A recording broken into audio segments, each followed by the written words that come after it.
The topic is the election of President Obama, gangs, and ex-offenders. And we have with us to talk about this topic Reverend Walker, Mr. Britton, and Mr. Greenlee. And of course, Mr. Greenlee, let's see if we can pick up during this final segment to have you to make some statements in terms of what you consider to be the impact of that election upon gangs and upon ex-offenders, or upon whatever topic you wish to deal with. I think that Obama's election, the best thing that ever happened to the United States, rest through these particular times. The time that we're going through now, it demands time for change. It don't demand the same old status quo. And every 7 and 9 years we get back, and we don't put all our money in 401s, and we don't put all our money here, and we end up with time for us to use it, we don't have because of greed. Man, if we just take that same thought and relay it to a certain community, and let's balance this thing out just a little bit. See, we ain't got to balance it all the way out. Just balance it out just a little bit. And these are the things that I know Obama has called a call for. You know, he's trying to balance this thing out, man. And I'm telling y'all something, he's doing a great job. He's a community organizer. Do you think that he's perfect? No. But this man left to go, instead of to corporate, he went back to the slum of Chicago. And I think that's where God gave him his grace. He put some things together from grassroots. Okay? So we got to get up off of this, start from the top. Man, let's get down and take care of, you know, we got grassroots organizations that needs the same monies. Okay, but I didn't go to Harvard. I didn't go to Vanderbilt. So when I signed my piece of paper asking for the money, I'm not qualified. And then when I put folks with me that's qualified, they want to change the vision. You know? Okay. So I love Obama for standing up for his vision. You know? And it's going to be a fight, but guess what? Only the fighters win. You know, you knocked me down now, right? I'm getting back up. Okay? So I was knocked down for 17 years on drugs. But Walker, you know the struggle, you know the game. We come back. Man, and now we are impacting our communities. That's what Obama has done and given us that drive. Man, listen, don't quit now. That's right. You know, don't quit now. Okay. Britton. Well, I think that one thing that Lonnie had said that brought up a point in my mind was change. And I think as far as for our young people, they are scared of change. And we just have to, as elders, as pastors, as community leaders, we have to continue to drill in their mind that they cannot be scared of change. Change can be for the positive, or change can be for the negative. And in some instances, some people we all got to make a change in some instances with the positive. And so with our young people today, we just got to continue to motivate them that change could be what changed their whole entire life. They are the change for their family. They are the change for themselves. Just because they mom and dad didn't go to college doesn't mean they don't have to go to college.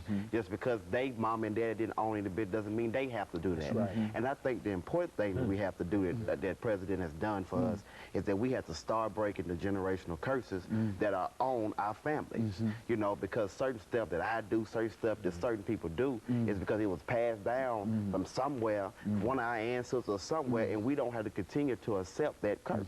We have the power, young people have the power to break that curse. Reverend Walker. You know, I mean, Lonnie brought up some really good points over there, you know, concerning, you know, when you look at President Barack Obama and the type of presidency that he's having right now, you know, what you're looking at is a president that's focused on building the people.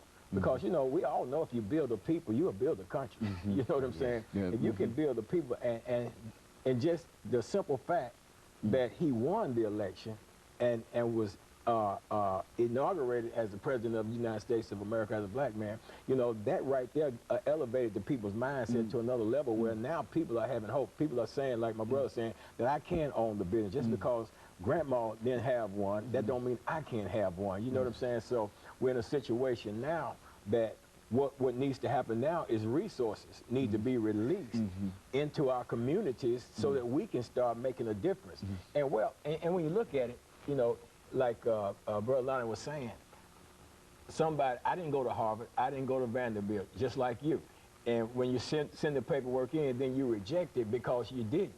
But at the same time, because of what we've lived through and what we've experienced, we know how to better help and assist these people that need that kind of help. So we're the ones, our organizations are the ones that need the funding to get the things happen. And I believe that right now, Dr. Haney, as a result of President Obama being in office, I believe that that funding is going to, is being, I know it's being released because, I mean, I got it in the email about the 75 million that he requested, the 25 million, you know, that's supposed to be made available in this particular year of 2009. So there's more monies to come.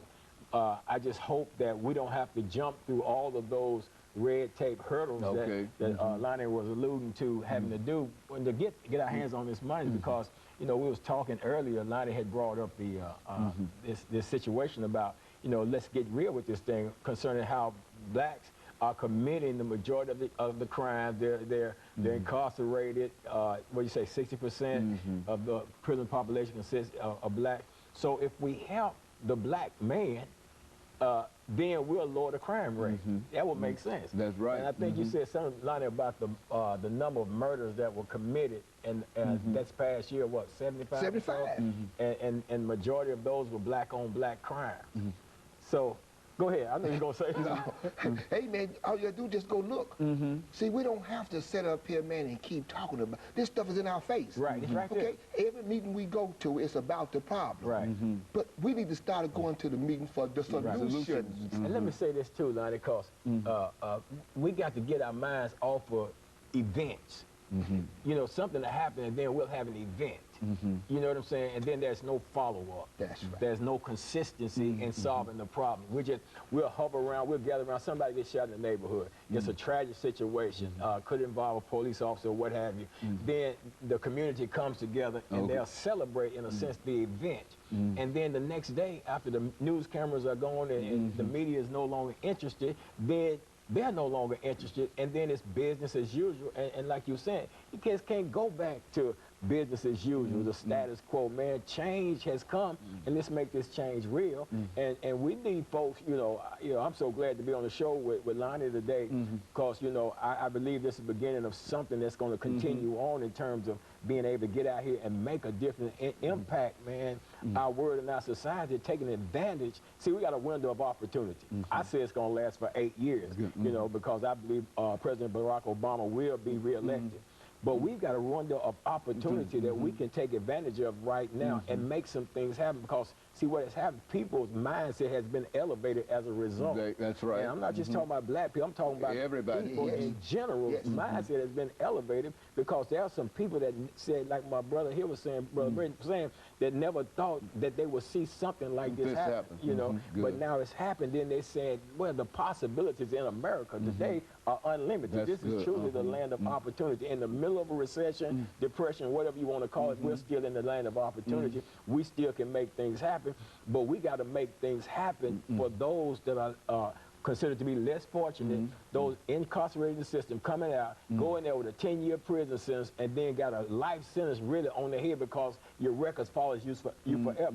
That's one of the things I would like to get together, create some things to petition our president to do something to change that situation. Where, I mean, I got convicted back in the 70s, man. I did my time. Why is it in 2009, man, I still got a criminal record, man, and I've been off of drugs for 23 years, be 23 years this year, man, pastoring a church, man, own my own business and stuff. Why do I still have to have a criminal record hanging over my head? You know, that's something that needs to be changed. If I've demonstrated for over the last 10 or 12 years that I'm an upstanding, law-abiding, tax-paying citizen of the United States of America, then treat me like one. You know what I'm saying? And that seems to make sense. And so we can, I think, agree over the last minute that we have here that the election of Mr. Obama opened many doors of opportunity, many doors of opportunity.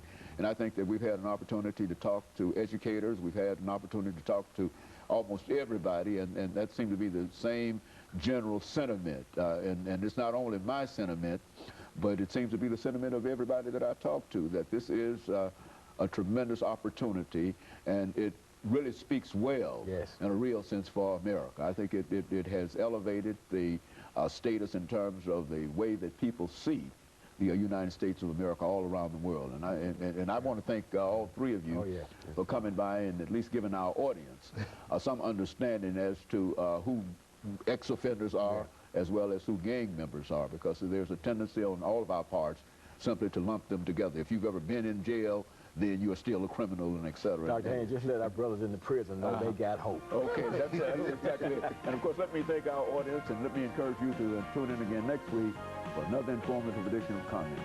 Thank you, and good morning.